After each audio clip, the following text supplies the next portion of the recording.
చీరలోని గొప్పతనం తెలుసుకో, ఈ చీర కట్టి ఆడతనం పెంచుకో. సింగారమనే దారంతో చేసింది చీర, ఆనందమనే రంగులనే అద్దింది చీర, మమకారమనే మగ్గంపై నేసింది చీర.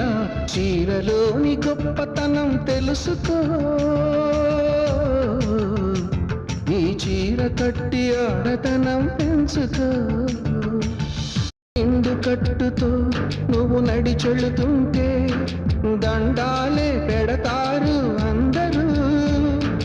అన్నం తిన్న తదుపరి నీ మూతిని తుడిచేది, కన్నీరై ఉన్నప్పుడు నీ చెంపను తడిమేది. చిన్న చీర కొంగులోన కన్న తల్లి ఉన్నది.